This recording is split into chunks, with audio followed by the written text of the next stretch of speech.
With faith we can fly on the wings of a dream.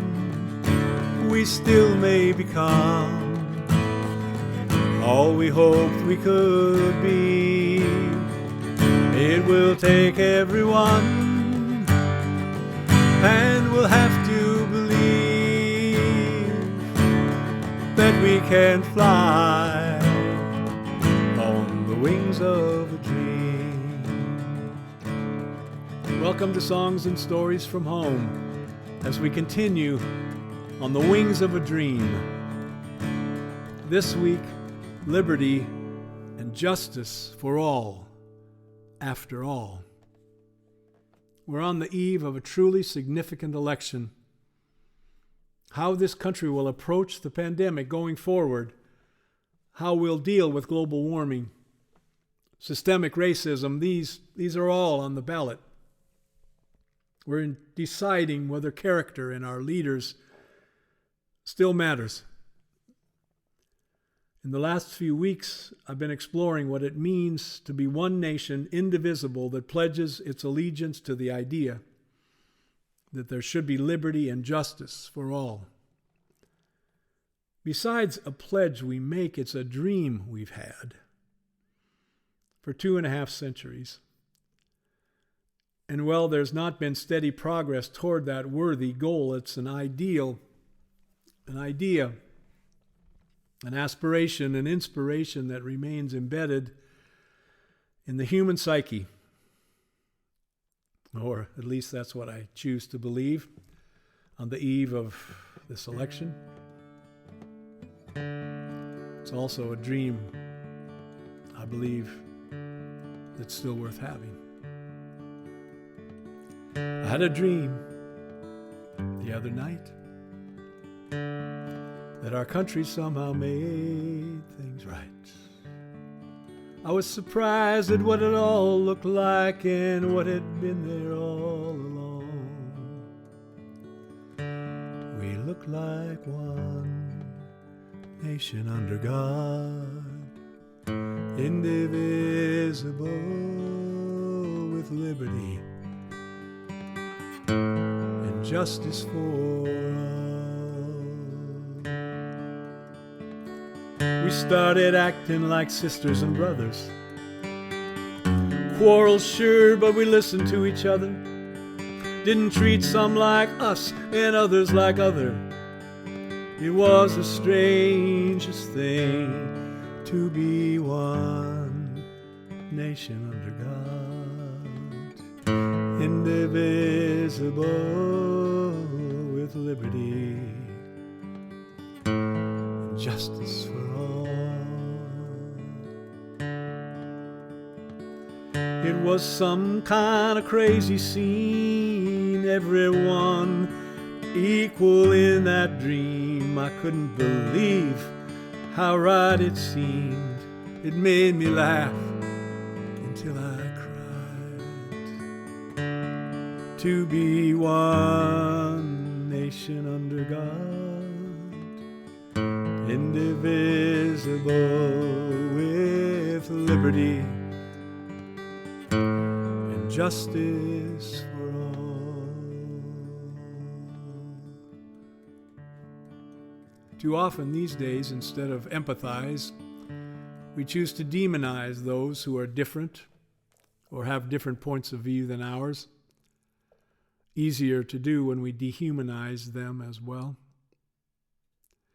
It's gotten to a point that between Thanksgiving and New Year's, a stranger can walk by and wish us happy holiday.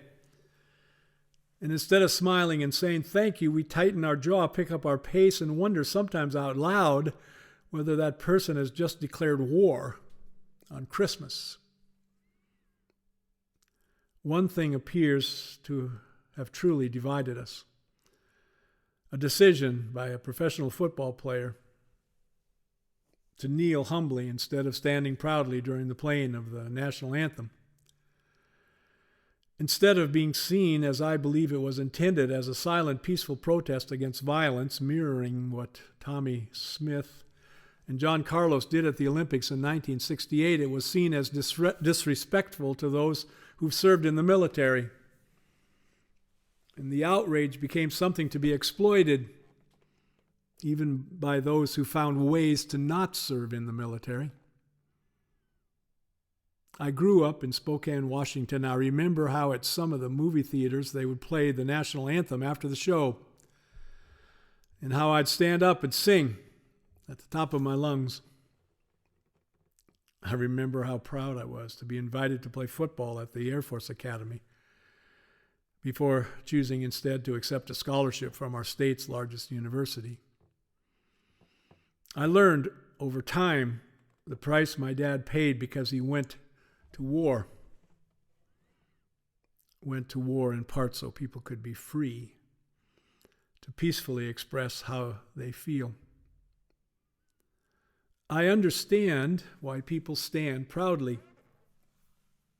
and I've never heard anyone tell them they should instead humbly kneel. What I don't understand is why it has to be either or instead of both and, which is one of the reasons that while I understand those who stand, I stand with those who kneel.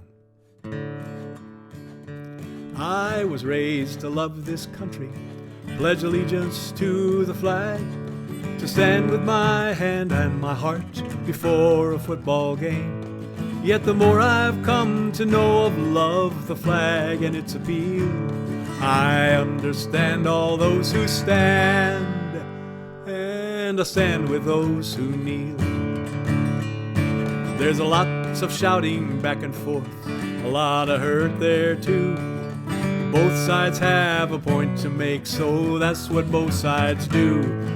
Because the anger is heartfelt and the pain is surely real, I understand all those who stand, and I stand with those who kneel.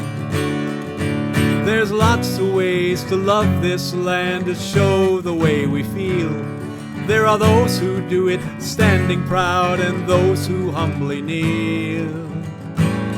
Till there's justice for all after all, and we're true to our ideals, I understand all those who stand, and I stand with those who kneel. I hope that we may see a day when we all stand as one, or maybe just kneel thankfully if that day ever comes. Until the wrongs have been made right and the hurts have finally healed, I understand all those who stand, and I stand with those who kneel. Oh, I understand all those who stand, and I stand with those who kneel. Liberty and justice for all, after all. It's a dream that has carried us so far. So far. It's a dream worth remembering. A dream worth keeping. A dream worth sharing. A nation of individuals.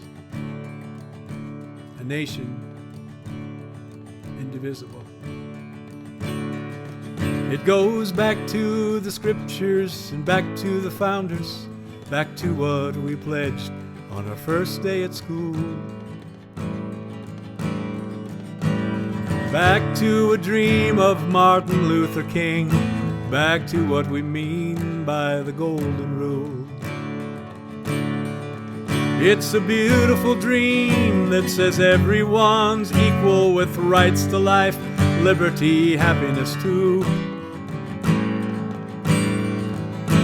A dream full of hope for a more perfect union. It's still not too late for that dream to come true. With faith we can fly on the wings of a dream. We still may become all we hoped we could be. It will take everyone, and will have to believe that we can fly on the wings of a dream. And if we can be touched now by our better angels, renewed by ideas found in founding ideals, we may welcome a new day that welcomes a new way of seeing what binds us together for real. Individuals, yes, indivisible, also the same and yet different, united we stand. May this be our quest, that everyone shall know there's liberty and justice for all across this land. With faith we can fly on the wings of a dream. We still may become all we hoped we could be. It will take everyone, and we'll have to believe